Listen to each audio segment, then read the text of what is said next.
নমস্কাৰ আপোনালোক সকলোকে পুনৰ এবাৰ স্বাগতম জনাইছো আশা কৰো আপোনালোক সকলো ভালে আছে আজি এটা বহুত দৰকাৰী ভিডিও আপোনালোকৰ মাজলৈ লৈ আনিছো আৰু এই ভিডিওটোৰ বিষয়ে মোক বহুতে খুজি আছিল সেইভাবে বনাইছো এই ভিডিওটো মেইনলি বনাইছো আপোনালোকক দেখাবলৈ দুটা টেকনিক আৰু এই দুটা টেকনিকে আপোনালোকৰ টোপনি অহাত বহুতখিনি সহায় কৰিব বহু লোকৰে এটো কমন প্ৰবলেম দেখা পোৱা যায় যে বিছনাত পৰাৰ লগে লগে টোপনি নধৰে বা বহুত দেৰি টোপনি নধৰে বা টোপনিৰ খেলিমেলি হয় হেই নহয় কিছু লোকৰ ষ্ট্ৰেছ এংজাইটি আৰু নাৰ্ভাছনেছৰ যি প্ৰবলেম থাকে তাৰ পৰা বাচিবলৈও এই দুটা টেকনিকে সহায় কৰিব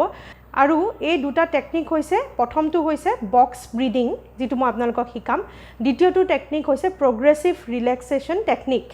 যেটো প্ৰগ্ৰেছিভ ৰিলেক্সেশন টেকনিক হয় সেই টেকনিকটোৱে আপোনালোকৰ গাৰ বিষ ডিঙিৰ বিষ হাতৰ বিষ এইবোৰৰ পৰা পৰিত্ৰাণ পাবলৈ সহায় কৰিব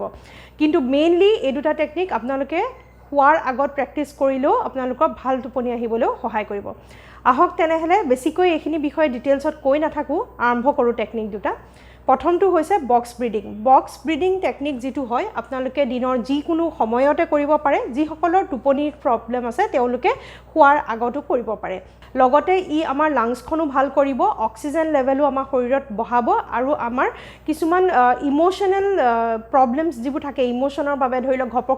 ঘপক কৰি আমাৰ টেনশন বাঢ়ি যায় ঘপক কৰি আমাৰ নাৰ্ভাছনেছ আহে পটককৈ আমাৰ খং উঠে এনেকুৱা ধৰণৰ কিছুমান ইমোশনাল প্ৰবলেমছৰ পৰা আমি বাচিবলৈ সহায় পাওঁ সেই বক্স ব্ৰিডিংটো মই এতিয়া আপোনালোকক দেখুৱাম প্ৰথমতে আপোনালোকে উশাহটো ল'ব লাগিব ভিতৰলৈ বক্স ব্ৰিডিং বুলি এটো কাৰণে কোৱা যায় কাৰণ এটো এটা ভাবি ল'ব এটা বক্স আছে আৰু এই বক্সটোৰ ভিতৰতে আমি উশাহটো ল'ব লাগিব অৰ্থাৎ এটা স্কোয়াৰটোত কি কৰিব লাগিব আমি যেতিয়া বক্সটোৰ ভিতৰত যাম প্ৰথমতে আমি উশাহটো ওপৰলৈ টানিম ওপৰলৈ টানুতে বক্সটোৰ ওপৰলৈ গৈছো বুলি আপোনালোকে ভাবি ল'ব 4টা কাউন্ট মানে 4 সেকেন্ড লৈকে আমি সময় দিম আমাৰ উশাহটো ওপৰলৈ টানিবলৈ 4 সেকেন্ড উশাহটো ভৰাই লাংছখন ভৰ্তি কৰাৰ পিছত আমি উশাহটো এৰি নিদু ধৰি ৰাখিম বাকি 4 সেকেন্ড সেই 4 সেকেন্ড আমি এনে ধৰণে বক্সটোত এই লাইনটোত গৈ আছো বুলি ভাবিব 4টা সেকেন্ড আমি ধৰি ৰাখিম 4টা সেকেন্ড হেল ধৰি ৰখাৰ পিছত আমি পিছৰ 4 সেকেন্ড লাহে কৰি উশাহটো এৰিম কিন্তু যেতিয়া এৰিম 4 সেকেন্ড লগাব লাগিব উশাহটো এৰিবলৈ আৰু তাৰ পিছত এৰাৰ পিছতো আমি আকৌ লাংছখন খালি হৈ যোৱাৰ পিছত তেনে ধৰণে 4 সেকেন্ড ধৰি ৰাখিবলৈ চেষ্টা কৰিম আমি উশাহটো নলওঁ তেতিয়া সেই বক্সটোৰ এটো কাৰণে কোৱা হৈছে কাৰণ সেই শেপটোৰ ভিতৰত আমি এক্সাৰসাইজখিনি কৰিব লাগে অৰ্থাৎ মই দেখুৱালে হয়তো আপোনালোকৰ সহজতে বুজিবলৈ সহায় হ'ব দেখুৱাই দিছো মই প্ৰথমতে 4 সেকেন্ড উশাহটো লৈ লম এফালৰ পৰা মই দেখুৱাই যাম তাৰ পিছত আপোনালোকক আকৌ এবাৰ বুজাবলৈ চেষ্টা কৰিম উশাহ মই এতিয়া লম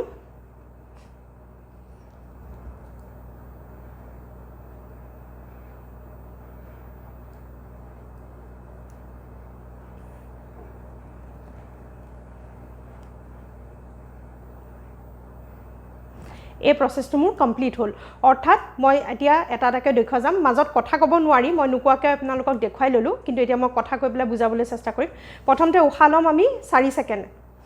1 2 3 4 তাৰ পিছত উশাহটো আমি বন্ধ কৰি ৰাখিম 4 সেকেন্ড লৈ 1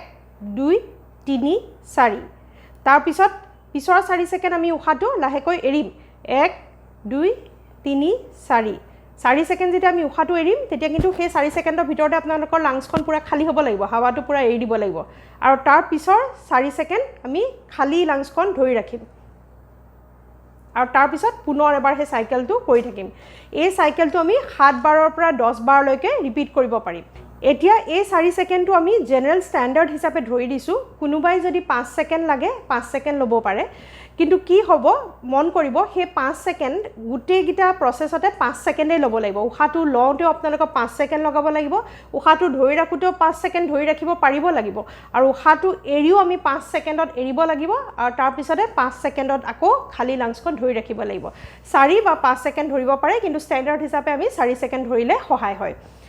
এটো হৈছে আমাৰ বক্স ব্ৰিডিং এই বক্স ব্ৰিডিংটো এটা বক্সৰ ভিতৰত কৰি থকাৰ দৰে লুপ হৈ থাকিব আৰু এটো আমি 7ৰ পৰা 10 বাৰ কৰিবলৈ চেষ্টা কৰিব পাৰিম শুৱাৰ আগত কৰিলে বহুতখিনি সহায় হ'ব আৰু তাৰোপৰি দিনটোত যিকোনো সময়তে কৰিব পাৰে আমাৰ শৰীৰৰ বাবে আমাৰ লাংছৰ কেপাচিটিৰ বাবে অক্সিজেন লেভেল ইমপ্ৰুভ কৰাৰ বাবে ইনসমনিয়াৰ পৰা বাচিবৰ বাবে এই সকলোবোৰৰ পৰা আপোনালোকক সহায় কৰিব এতিয়া যাম দ্বিতীয়টো টেকনিক দ্বিতীয়টো টেকনিক কৰাৰ আগতে মই আকৌ এবাৰ পুনৰ এবাৰ আপোনালোকক বুজাই দিছোঁ যে এই টেকনিকটোৱে কেনেধৰণে কাম কৰে সেইটো হৈছে প্ৰগ্ৰেছিভ ৰিলেক্সেশ্যন টেকনিক এই টেকনিকটো বহুত ভাল কাম কৰে টোপনিৰ বাবে যিসকলৰ টোপনিৰ খেলিমেলি আছে এই এক্সাৰচাইজটোৱে ডেফিনেটলি আপোনালোকৰ টোপনি যাবলৈ সহায় কৰিব কিন্তু কেইদিনমান কৰি থকাৰ পিছত লাহে লাহে আপোনালোকৰ বডিটো ৰিলেক্স হ'বলৈ সহায় কৰিব ই একচুৱেলি আমাৰ মাসলছটো ৰিলেক্স কৰে যিহেতু আমাৰ বিভিন্ন ষ্ট্ৰেছ টেনশ্যন আৰু কিছুমান চেঞ্জেছ মেণ্টেল কিছুমান চেঞ্জেছৰ ফলত আমাৰ যিখিনি মাসলছ হয় সদায় টান হৈ থাকে কঠিন হৈ থাকে ষ্ট্ৰেছ হৈ থাকে সেই ষ্ট্ৰেছটো এৰিবৰ বাবে ৰিলেক্সেশ্যন টেকনিক কিছুমান কৰিব পাৰি তাৰে ভিতৰত আটাইতকৈ ভাল যিটো টেকনিক টোপনিৰ বাবে সেইটো মই আজি বাছি লৈ আপোনালোকক দেখুৱাইছোঁ আহক তেনেহ'লে এই টেকনিকটো আমি কৰিবলৈ চেষ্টা কৰোঁ তাৰ বাবে আপোনালোকৰ দৰকাৰ পৰিব বিছনা আৰু শুই পেলাই কৰিলে বেছি ভাল বহি পেলাইও কৰিব পাৰে কিন্তু যিহেতু টোপনি আহিবৰ কাৰণে মই কৈছোঁ শুই পেলাই কৰিলে এই টেকনিকটোৱে বেছিকৈ সহায় কৰিব এই এক্সাৰচাইজটোত আমি মেইন মাসলছকেইটা ল'ম অৰ্থাৎ আমি ল'ব পাৰোঁ মুখমণ্ডলৰ মাসলছখিনি লগতে আমাৰ বাহু আৰু ডিঙিখিনি তাৰপিছতে আমাৰ কঁকালটো আৰু তাৰপিছতে আমাৰ টপিনাখন আৰু তাৰপিছতে আমাৰ আঁঠু আৰু তাৰপিছতে আমাৰ ভৰি যেনেকৈ কৰে তলৰ পৰা ওপৰলৈও কৰিব পাৰে বা ওপৰৰ পৰা তললৈও কৰিব পাৰে প্ৰচেছটোত আমি কি কৰিম আমি যেতিয়া উশাহটো ভিতৰলৈ ল'ম এটা মাসলছ যিকোনো এটা মাসলছ আমি টাইট কৰি ধৰিম যেতিয়া উশাহটো ভিতৰলৈ লৈ থাকিম আমি মাসলছটো যিমান পাৰোঁ সিমানলৈকে টাইট কৰিম আৰু তাৰপিছতে 3 ছেকেণ্ডছ ধৰাৰ পিছত ঘপক কৰি আমি ৰিলেক্স কৰি দিম মাসলছটো এৰি দিম আৰু এৰি পেলাই টেনশ্যনটো ৰিলিজ কৰিবলৈ চেষ্টা কৰিম এতিয়া মই দেখুৱাম আপোনালোকৰ মুখখনৰ পৰা প্ৰথমতে এই কপালটোত আমি মেইনলি কাম কৰিব পাৰিম এইটোত কপালৰ বাবে আপোনালোকে কপালখন জোৰছে কুচাই ধৰিব এনেকৈ জোৰছে এনেধৰণে কুচাব যিমান পাৰে সিমান কুচাব আৰু উশাহটো ভিতৰলৈ টানিব তাৰপিছতে এৰি দিম মই যিমান ঢিলাকৈ পাৰোঁ উশাহটো এৰিম আৰু লগতে মাসলছটো মই এৰিম তেনেধৰণে মই 7-8 বাৰ সেই মাসলছটোৰ কাৰণে কৰিম তাৰপিছতে মই ধৰি লওক চকুৰ কাৰণে কৰিলোঁ চকুটো সেই তেনেধৰণে বহুত জোৰছে টানকৈ ধৰিব ধৰি পেলাই 3 ছেকেণ্ডমান ধৰি ৰাখিব সেইটো সময়তো উশাহটো ল'ব লৈ পেলাই উশাহটো এৰি দিওঁতে পুৰা ঢিলা কৰি এৰি দিব একেধৰণে আমি ডিঙি বা বাহুৰ কাৰণে কৰিম বাহুৰ কাৰণে আপোনালোকে টান কৰি ধৰিব বা বাহুটোৱে তললৈ হেঁচিলেও টান হ'ব বিছনাখন লৈ বা কুচাই ধৰিবও পাৰে যেনেধৰণে আপোনালোকে সেই মঙহখিনি টান কৰিব পাৰে সুবিধা হয় তেনেধৰণে টান কৰিব উশাহ এটা ভিতৰলৈ ডিপলি ল'ব আৰু তাৰপিছতে একদম ঢিলাকৈ এৰি দিব এটা মন কৰিব গোটেইকেইটা মাসলছ যেতিয়া ঢিলাকৈ এৰে এটলিষ্ট 7-8 ছেকেণ্ডমান ঢিলা কৰি ৰাখিব চাব যে আপোনালোকৰ মাসলছটো পুৰা ঢিলা হৈছে নাই আৰু বহুত ৰিলেক্স লাগিব সেই প্ৰচেছটো কৰোঁতে সেয়াই নহয় তাৰপিছতে এটা মাসলছকে যিহেতু মই কৈছিলোঁ বাহুটো হৈ গ'ল এতিয়া মই ক'ম আমাৰ পিঠি আৰু টপিনা পিঠি আৰু টপিনা একেলগেও কৰিব পাৰে বা বেলেগকৈও কৰিব পাৰে আপোনালোকে যেনেধৰণে পাৰে টান কৰি দিব পাৰে টপিনা দুখন কুচাই পেলাই পিঠিটোৱে তললৈ হেঁচি দিব পাৰে একেলগে মই কৰিছোঁ আৰু কৰি পেলাই অলপ সময় ধৰিলে উশাহটো ল'লে তাৰপিছত লৈ পেলাই লাহেকৈ এৰি দিলে একেবাৰে ঢিলা কৰি দিব যিমান পাৰে সিমান ৰিলেক্স কৰিব আৰু ৰিলেক্স কৰোঁতে 7 ছেকেণ্ডমান ধৰি ৰাখিব মানে 7 ছেকেণ্ডমান ৰিলেক্স কৰি ৰাখিব গোটেই গাটো ঢিলা কৰি দিব একেটা ধৰণে আমাৰ ভৰিৰ বিভিন্ন মাসলছত আমি সেইখিনি প্ৰেক্টিছ কৰিম সেইটো হৈছে আমাৰ প্ৰথমতে এই থাই মাসলছক কৰিবৰ কাৰণে আপোনালোকে আঁঠুৰ ঘিলাকেইটা টান কৰি দিব এইকেইটা টান হৈ যাব টান হোৱাৰ পিছত অকণমান দেৰি ধৰাৰ পিছত 3 ছেকেণ্ড তাৰপিছতে ঢিলা কৰি এৰি দিম একদম পুৰা ঢিলা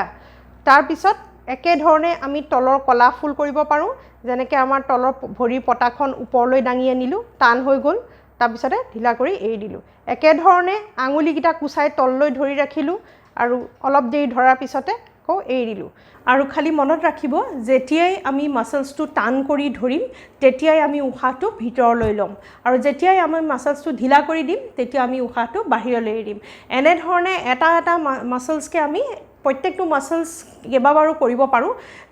আপোনালোকে ভাগ কৰি ল'ব পাৰে ধৰি লওক কিছুমানৰ টোপনি ধৰিবলৈ বহুত সময় লাগে কিছুমানৰ সোনকালে ধৰে সেই তেনেধৰণে ধৰি লওক আমি এটা মাসলছক 5 বাৰকৈ কৰিব পাৰোঁ বা এটা মাসলছত এবাৰ কৰি গোটেইকেইটা মাসলছ কৰিলোঁ পুনৰ এবাৰ বস্তুখিনি ৰিপিট কৰিলোঁ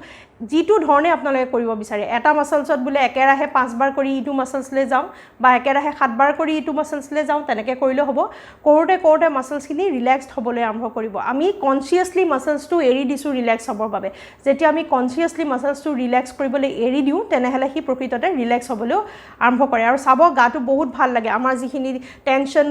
শৰীৰত থাকে সেই টেনশ্যনখিনি কমি যায় আৰু শৰীৰৰ বাবে বহুত ভাল এক্সাৰচাইজ হয়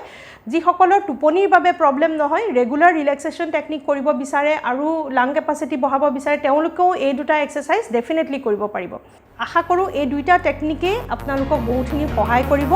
আৰু বহুতেই হয়তো এই টেকনিকখিনিৰ কথা নাজানে আৰু কেইবাটাও ৰিলেক্সেশ্যনৰ টেকনিক আছে এংজাইটি কমাবৰ বাবে ষ্ট্ৰেছ কমাবৰ বাবে সেই টেকনিককেইটাও মই লাহে লাহে আপোনালোকৰ মাজলৈ আনিম আৰু যিহেতু বহুলোকে এই টেকনিকবোৰ বিষয়ে জ্ঞাত নহয় মই বিচাৰোঁ আপোনালোকে ভিডিঅ'টো শ্বেয়াৰ কৰে যেন যাতে সকলোৱে এই টেকনিকখিনি পায় সকলোৱে লাভৱান হয় আৰু লগতে চেনেলটো ছাবস্ক্ৰাইব কৰি থ'ব বুলিও আশা ৰাখিলোঁ আৰু মোৰ আন এটা চেনেল আছে পংখী শৰ্মা ছেকেণ্ড চেনেল এটা আছে সেই ছেকেণ্ড চেনেলটো আপোনালোকে চাবৰ বাবে এই লিংকটোত ক্লিক কৰিব পাৰিব তাতো কিছুমান হেল্থ ৰিলেটেড সৰু সৰু টিপছ কিছুমান হেল্থৰ ওপৰত দি থকা হয় পুনৰ এটা নতুন ভিডিঅ'ৰ যোগেৰে আপোনালোকক লগ পোৱাৰ প্ৰতিশ্ৰুতিৰে আজিলৈ সামৰোঁ নমস্কাৰ